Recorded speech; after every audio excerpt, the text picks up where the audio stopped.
Hello, folks. Well, we can use this as a tutorial in some ways. Lance is drinking some natural ice. I'm drinking some Busch, so we're doing the Anheuser-Busch InBev. You were trying to do a hangout today. You had talked about it previously, and then you noticed that when you tried to invite people, there was no link up available. It kept giving me a 403 error. It said this is an error and it's all we know. Well, now, and you're joining me from your end, we know it cannot be an issue on my end. The only thing I can think of right now is the software I'm using. That's the only thing I can think of. Yeah, I see you got that little shy haircut though. Oh yeah, like I need to get my wig split. I really did. I was like a total scrub.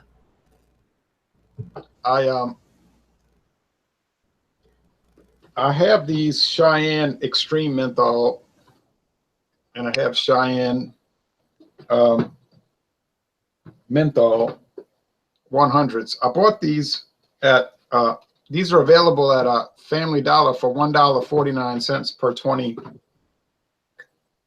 Just thought I'd mention that for no particular reason. Anyway, I noticed you were there was some smoke coming up from where your hand was. Oh yeah, it's like Cheyenne I don't do very often, but right now I'm just drinking. I'm not drinking. I'm smoking Talons. And yeah, it's a Circle K. It's yeah, it's awful. I know it is, but it's cheap. So you're going hi-hat tonight. Hey, earlier now today when I got home from work, I drank some of that Taylor Country Cellars White. You might have seen that already. I posted that on Alcohol Eggs. You might have noticed that.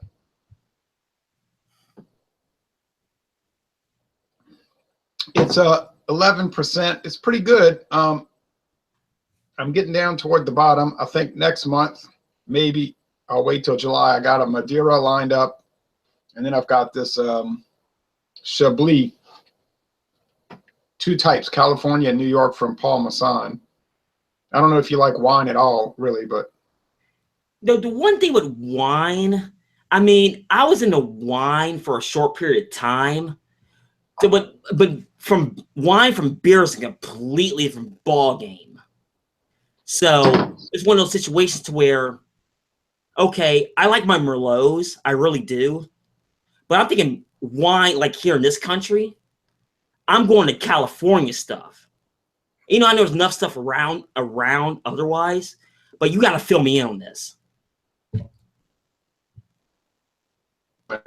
well, I drank some stuff. New York has a pretty big wine scene now. Some people are telling me you got to go by this place that makes blackberry wine, blueberry wine, strawberry wine in Gonzales, Louisiana. And I said, yeah, I'll give them a chance. I mean, there's a lot of wine production here. You know what I mean? Okay. New York, I mean, yeah, California's, I guess, your premier thing, but I'm not too I guess I'm not too premier. But you know, this is a Lance the Lush hangout routed hangout, so I should turn it over to you. I can do about 30 minutes. That's all I can do. Well, it's, as I stated in the original chat, it's an open chat, so we can talk about anything you like. So it's one of those questions to where, well, no, just take it back. It's an open forum, so ask me any type of question. The gin that I drank. I beg your pardon, you were breaking up with me in there. Oh, sorry. Sorry about that. Can you hear me now? I hear you now, yeah. You want to see the gin that I finished off? Yeah, I was kind of curious about that because, like, even I drink hard liquor. It is one of those ones where I don't see it very often.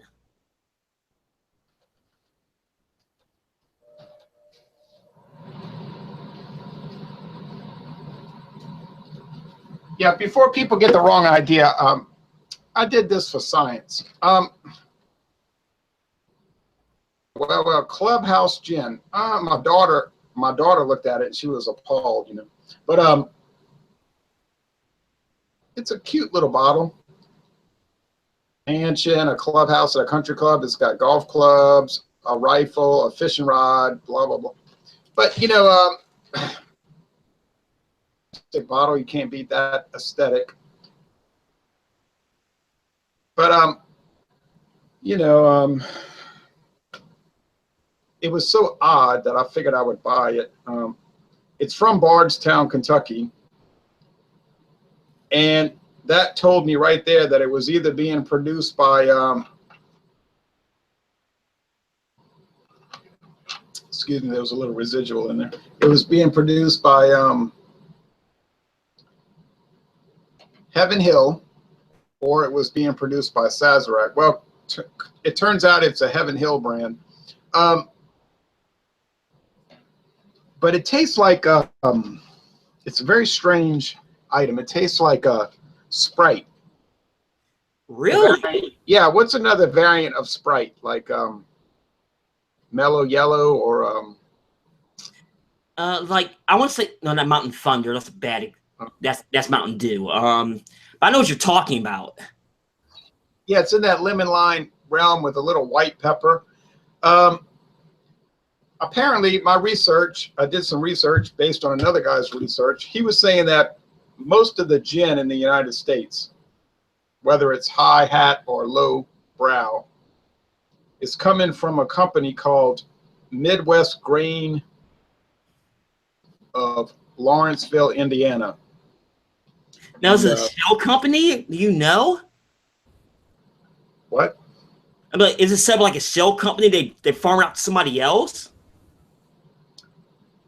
No, it's a production company, and it used to be called Seagram's Distillery, but the Seagram's company went bankrupt.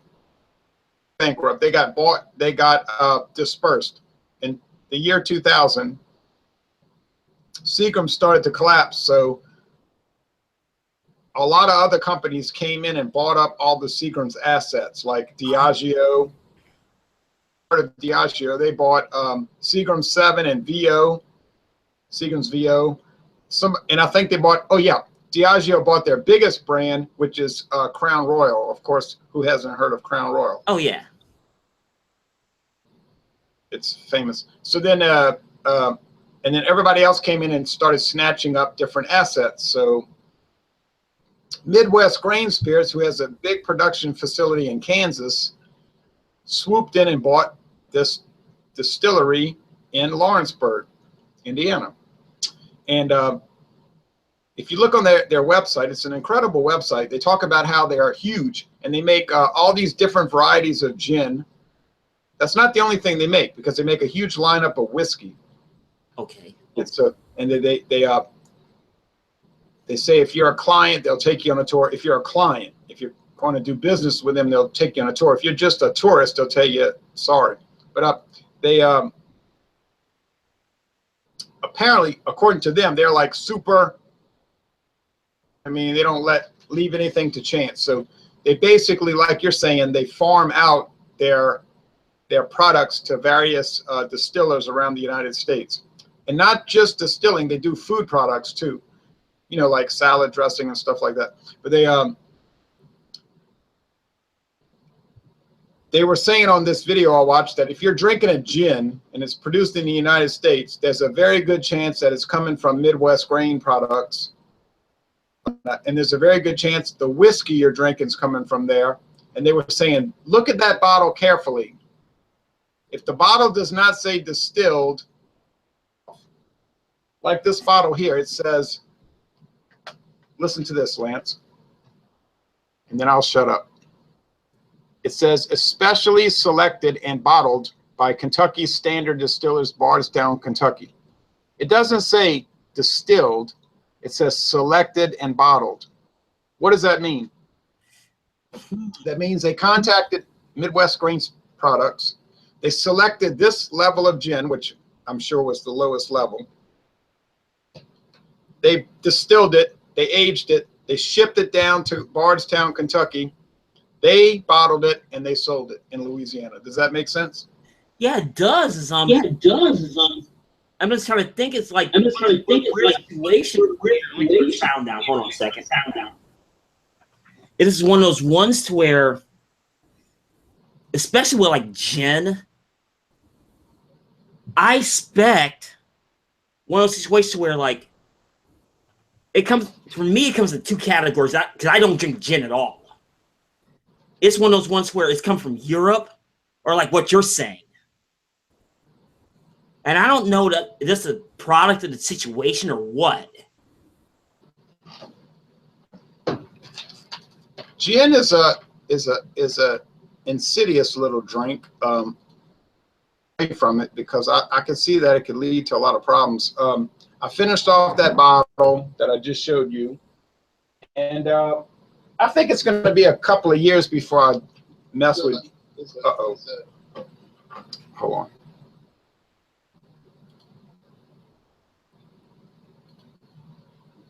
I think it'll be a couple of years before I delve into gin anymore because it's sort of like I said, an insidious type product, and it doesn't have a lot of red flags on it. You can drink it and drink it and drink it.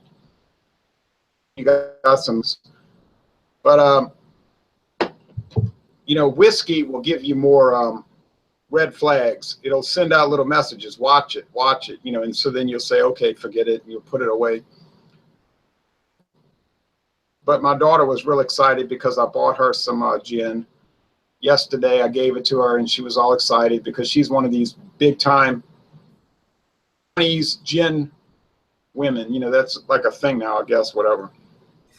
I had no idea. So it's one of the ones where, like, let me gin. I'm a bourbon guy. If I'm going down that road, yeah, I grew up a bourbon guy, so I'll you ought to see first. You ought to come see my bourbon collection that I have never cracked open. You would either be impressed or appalled. You know what? I'm a Jack Daniels guy. I'll be the first person to admit that.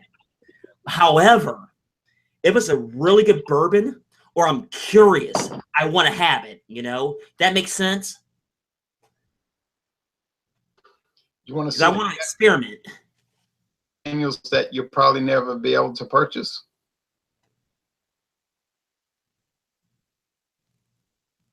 Like, what do you mean? You want to see something nice? Sure. All right. I'll be right back, Lance the Lush. All right.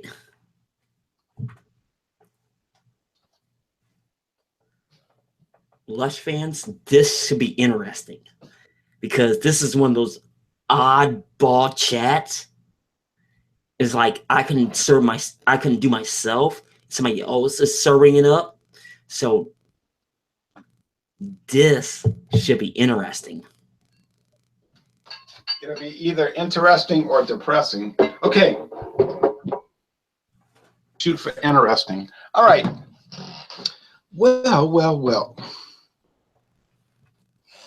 As it turns out, I did a little research, and people kept talking about Jack Daniel's Green Label. And I said, I'm drinking Bush, by the way. Why am I drinking Bush? Am I a fan of Bush? But they did come out with a new can design, so I had to purchase this for my collection. You know what I mean? Yeah. I totally understand. 99 cents for a 6-pack. It'll work fine for my can and bottle collection. Well, look at this bottle. There's only one little issue. It has gold lettering. This is not your Daniels. You cannot get it at your local store. Now I have a question about that. 'Cause like I've heard stories about that, and you said you did a review on one of the bottles like that. Yeah. But it's one of those ones where like I can't get it here in Ohio. No. So is it a one-off? Is it a regional thing? It's like I always wanted to ask that question. I just wasn't sure. I just thought I'd never get a straight answer from the distillers themselves. Okay, Nicholas Mata says he's watching from Rhode Island. Hello, Nicholas. I've been to Rhode Island, and I got a parking ticket for $10 there once, but it was my fault. Thoughts on, because I've become obsessed. Well, your obsession, but I like, and I would recommend, I mean, I really like Tsingtao. I mean, Qingdao is a great beer, I think. It's been around for over 100 years. If you ever get a chance or the opportunity to try Qingdao, it's called Pure Draft. It's draft version. It's not pasteurized. I would recommend that because it's slightly elevated. Bill McIntosh says, hi, guys. Hello, Bill. You should join us if you'd like for a little while. We're only going to be on for about 18 more minutes due to issues. Anyway, going back to this Jack Daniels, Veg Head says, watching from Bull Run, Virginia. Hope you guys had a good Memorial Day. Oh, I did. I worked for 8 hours. It was really wonderful. Products though while I was working. Anyway, Lance, the Jack Daniels website. This is the same as Jack Daniels, aged differently, in different types of barrels in a different part of the warehouse. Now, does it make a big difference? I don't know. I tried to do a blind taste test. I couldn't really tell them apart. Somebody bought it for me in Beaumont, Texas. From what I found out, you can only buy it in 5 states: Tennessee, Pennsylvania, New Jersey, and New York. Is that true? I do not know. Out of 100 people you talk to have never had this. So I thought it was a great thing to get it, especially since it was given to me in a gift and I did not pay for it. But it's got different font. The lettering is different. It's got a different label. It's got different text on the label. If you smell them side by side, they do not smell the same. So it's a great mystery. Well, you know, not a great mystery, but it's a mystery. Oh, that's what you're saying. Like, there's someone like me, like, because I'm such a big Jack Daniels guy, and like you put like all the variations in front of me, I can pick it apart. I know exactly what they're doing, but I'm something like you're not totally sure, which I totally understand. No. Experience is so minimal. Another thing I'll mention, you talked about you were a bourbon guy. I started hearing about this thing called Jim Beam. Of course, who doesn't know about Jim Beam, right? But somebody started telling me about Jim Beam Choice. Jim Beam Choice. Now, Jim Beam Choice, here's what I know. I haven't seen it in this area yet, but I know about it. It's not the Jim Beam Ghost, which has been out for a little bit, but it's a variation of that. So I'm not totally sure what it entails. I wish I could give you an answer, but I don't know. Here's what I found out. You get these bourbon companies like Evan Williams, Jack Daniels, Jim Beam. I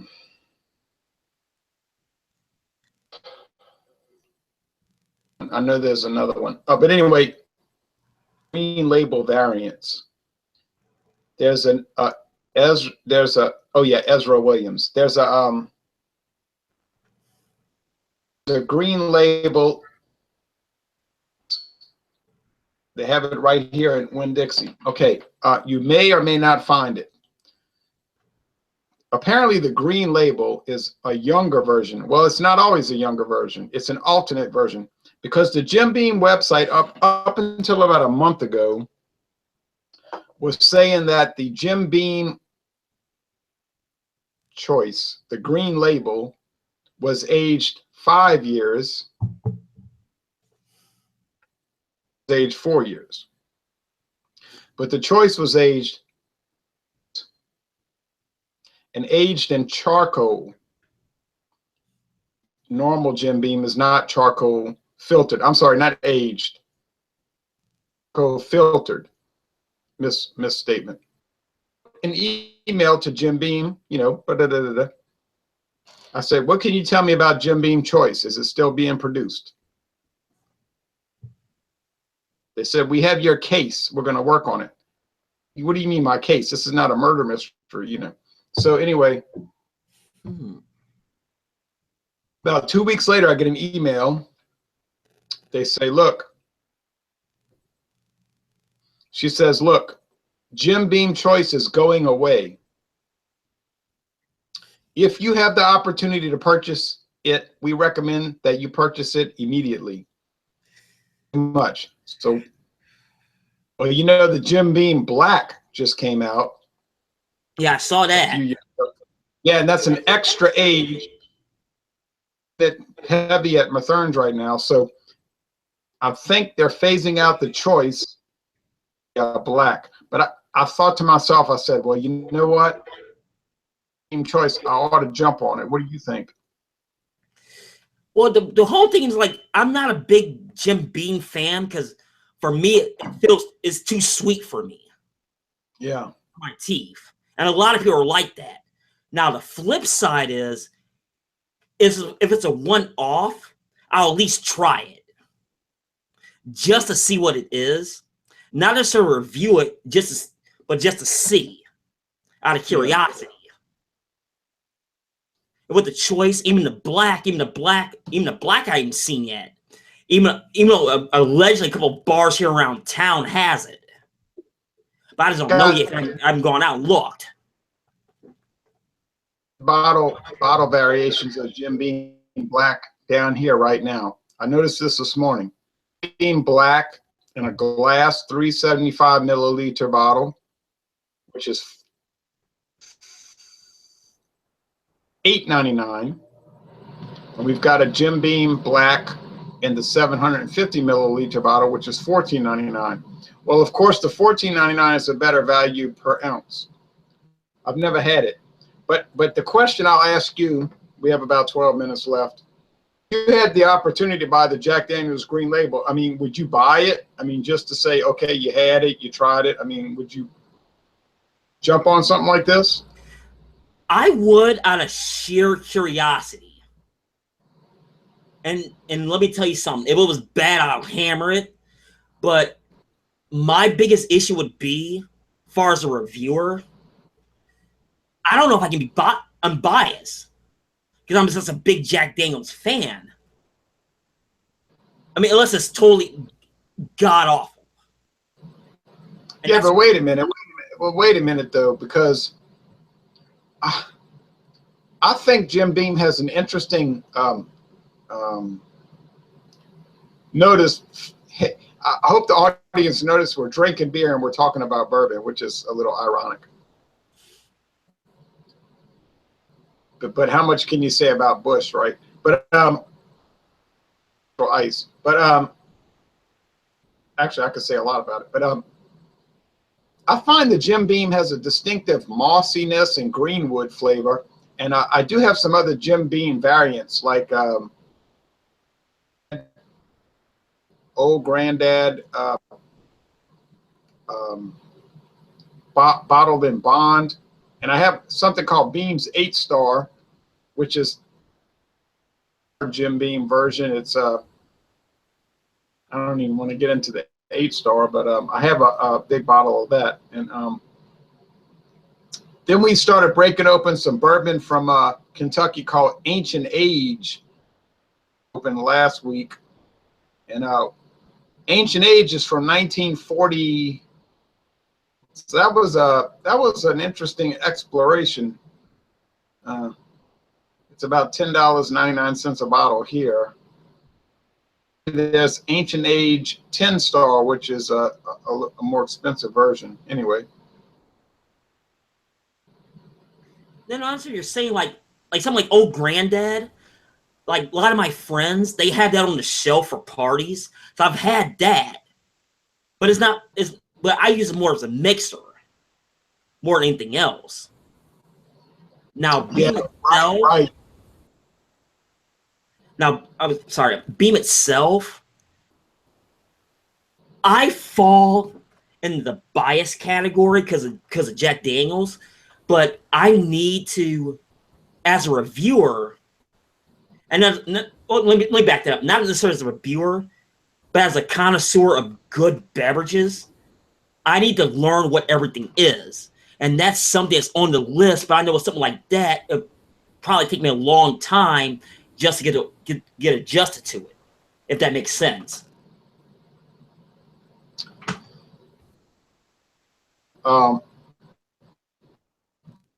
Best thing I noticed is that when I do the little tastings with a little bit of take that much adjustment, because you're not going full bore in it. Okay, let's see. You want me to read some of these comments? It says Craig Swenson says off-topic question. What are your top 3 favorite bands of all time? Oh, ooh, that's a tough question. I can't answer that. 7 different days, you get 7 different responses. No, I can't answer that question. Yeah, I can name my top. Too difficult. It's like I was so into the local scene. It's one of those ones where I couldn't answer that question. I mean, the Stones would be on there somewhere, and not just like 1, 2, or 3, but they'll be on there. But outside of that, I don't know. I really don't. Yeah, I would say, Craig, you should join Rock and Roll Club on YouTube, and then on Facebook, and then you could see what bands I talked about all the time. But it's too difficult. I guess Fleetwood Mac might be up in there. I don't want to. It's too difficult. I don't want to box myself in. Beer/liquor educators, says Victor Queeman. I agree with Lush about the gin. And here's what a guy says about gin. Thank you, Ron. I'll look out for it, says Nicholas Mata. And says, hello from the Woodlands, Texas. I've been to the Woodlands many times. Went to a Tom Petty concert in the Woodlands, and Stevie Nicks showed up and sang a bunch of songs, so he thought that was something. Victor Quimman says, gin is way scary to drink because of its tricky nature. People waking up in the basement of their own home, which is funny, but they really need to be careful. Yeah, gin is a major league danger zone. I don't like to drink gin. It's insidious thing. Away from it. I finished that Clubhouse, and I think I'm gonna from gin for about 2 years. It's just too. It's too. I don't need that in my life. Mr. Hillen says, I can't handle Jack Daniels very well. It makes me a little aggressive. Oh man. So I just take a little bit at a time. Well, maybe come as Zach. I find, because I grew up with it for a long time, I find it to be mundane. But like I was telling you, it's like when you do Wild Irish Rose, we did that review. I specifically said it makes me mean, you know. Oh yeah, I drank that whole bottle of Wild Irish Rose. Not in one day. Not in one day. Mr. Hillen says, did you finally try Jim Beam Red Stag Black Cherry? No, it'll be 2 or 3 years before I get to that. 2 or 3 years. Mr. Hillen says, Ron, that query was for you. Yeah, Jack Daniels does not make me aggressive because I'm aggressive already. It probably just it doesn't make me any more aggressive. Okay, Victor says, have you guys had the Jack Daniels single barrel version? Interestingly, I was at a Knights of Columbus meeting in Jack Daniels single barrel. Oh, we're drinking Jack Daniels single barrel. Okay, so I go to the back to the little bar area. Like, there was no tomorrow. So I said, well, how you like that? So I was stuck with Seagram's VO. It was very dull. Mr. Hillen says, Boilermakers. Well, Boilermakers, nothing. Okay, so that's, I don't know what else to say. I mean, it exists. All this stuff exists. But that's fine. Bourbon, that's a little more dangerous.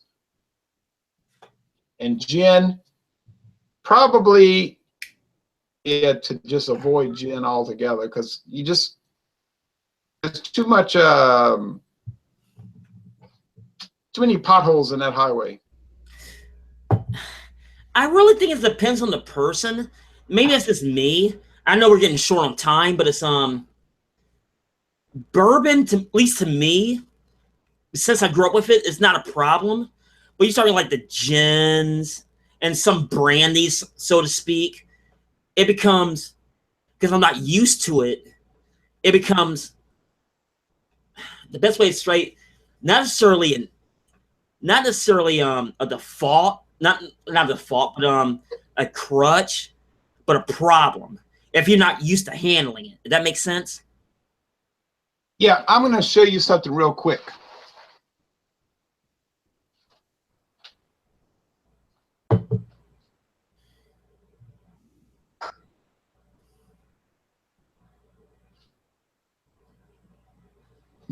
I don't know what people think about this, but they might want to reference Modern Drunkard magazine to get more insight. But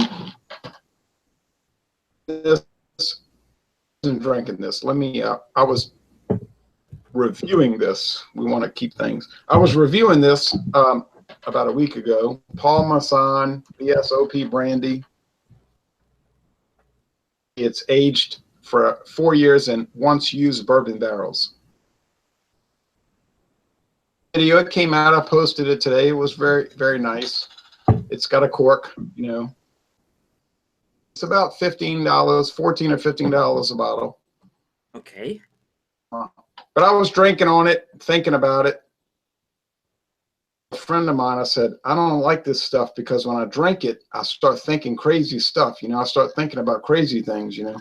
So I just, I'll drink it, but I would be wary about it.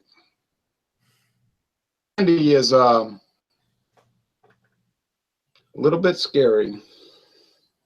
No, I totally understand. It's like, especially going down that road, it's like, I want to, I mean, I know I've had it, but it's one of those ones to where I don't want to get in a situation where, like, I bought a bottle, I do the review like I normally would do, and start drinking it heavily. That makes sense. No, don't do that. Brandy is the kind of thing where you want to just do little sips. Plan on taking about a month and a half to drink the bottle. I think if you do that, like you start with your baselines, E&J VS, your Paul Masson Grand Amber VS, your Christian Brothers VS, and you just drink a little bit and just give yourself about 6 weeks per bottle and you'll be all right. But if you try to go full bore into it, it'll be a real issue. So be responsible, be sensible. You don't have to, you know, Rome was not built in a day. You don't have to review everything in a day. And you just want to keep things reined in. Keep them reined in. And that's I think all your,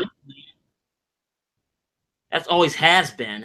But it's also like with brandies, it's like the only time I really drink brandies, I'll first admit this, is when I'm sick. It's because like a hot toddy. Like when I have like breathing problems or borderline bronchitis, I'll flip to a brandy. It'll open it up. I know that's old school, but that's how I am. You're talking about a hot toddy. Oh yeah, but not necessarily that. It's like last time I had bronchitis was back in last March. I specifically asked for a blackberry brandy, which was a well, but I asked them to heat it up for 35 seconds. Just for that reason. And it opened me up real fast. You talked about blackberry brandy.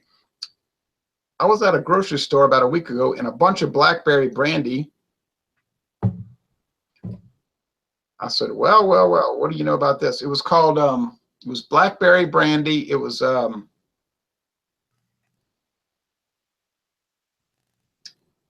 it's a company from the Netherlands. They've been making brandy for years. What's the name of that? Oh, I said, oh, this might be something to try, but I was scared, you know.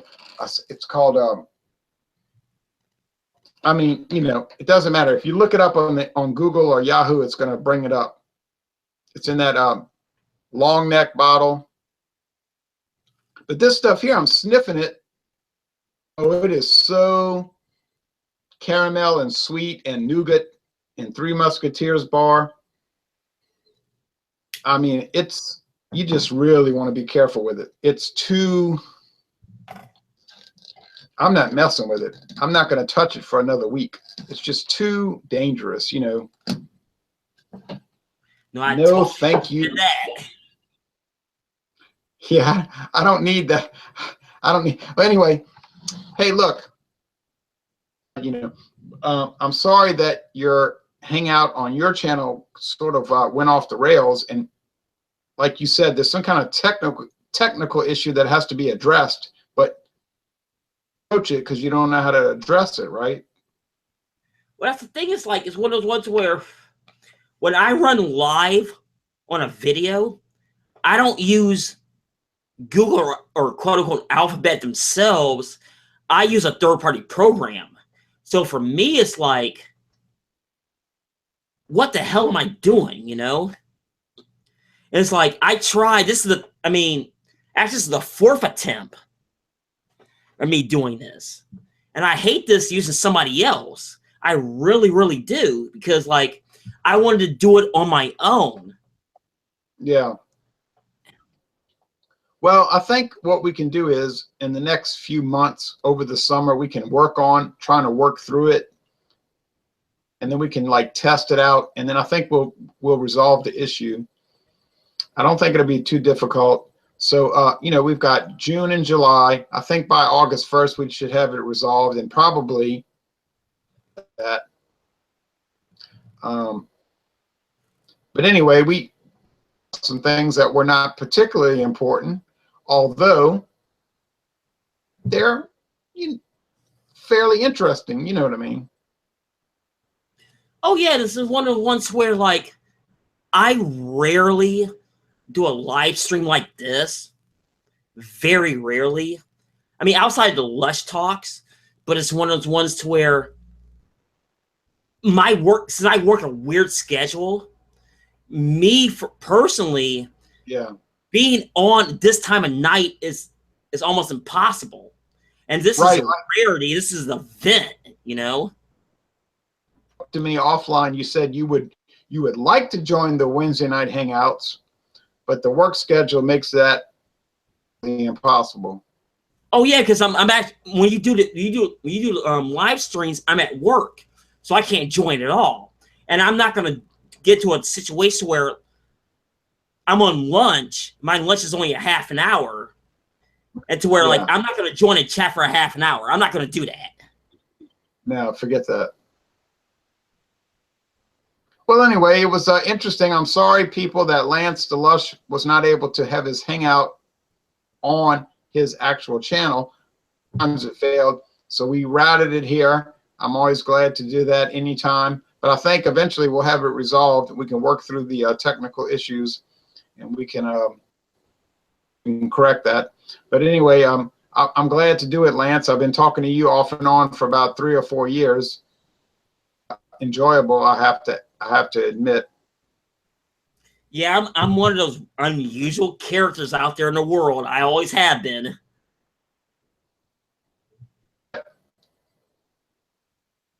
Usual than bland, boring, and dull. Hey, you know what? Also, college baseball team, Southeastern Louisiana, did qualify and got invited to the national tournament. And I do believe Akron did not get invited, and I'm sorry about that. But we've got Akron football coming up in 2017. So, as you know, I'll be monitoring that situation. Well, the weird thing is, like, Akron baseball got dropped. And that's a whole different scenario, a whole different story for a different day. But it was weird because Akron football, they played Troy this year. So I'm actually going to sit down and watch Sunbelt Conference play for that reason, because I want to see what happens. I always liked the belt. So you're going to see the post from me as far as that. Yeah, and the Sun Belt Conference was the first conference that ESPN television ever had a contract with in 1979 when they first started. So, but yeah, it's disgusting to see these colleges drop baseball. Akron dropped baseball, you said. University of Buffalo dropped baseball after 2017. They won't have baseball. University of Tulsa, El Paso, and I can name some others, no longer have baseball, which is terrible. And then don't even mention football. You know, all the great legendary teams that dropped football. University of Pacific, California State University at Fullerton, Cal State Fullerton, Wichita State University. I actually went to a game, Louisiana State LSU versus Wichita State in 1985. So it's a team that, like University of Pacific or Cal State Fullerton, who had football teams for decades, a century, over a century, and to drop it, you know, it's kind of a heartbreaker to me. No, I told and University of that. Pacific, University of Pacific, I could add them. Yeah, you understand that. That's coming from sports fans. Yeah, that's the way it is. But like I said, but that's a different story for a different day. And I don't want to go down that rabbit hole because we'll be here for the next 5 hours. And I don't want to do that, you know? Yeah. If we start talking about universities that drop football and baseball, this could go on till 1 in the morning. All right. Hey, well, look, I'm glad I was able to help you out, do the Lance the Lush Hangout. People, look, this is not my hangout. This is not Louisiana Beer Reviews. This is Lance the Lush, and it's being routed on Louisiana Beer Reviews. So I'm going to shut up, and I'm going to give Lance the floor to close it out. Oh, thank you, Ronald. This is Lance the Lush. Now, I thank Ronald Thoreau for helping me out on this one because I had a lot of technical difficulties on this. And I don't know why. And I got to figure out from my end. And I completely and totally apologize for that. Now, once it gets resolved, I will be back in a chat. I just don't know when.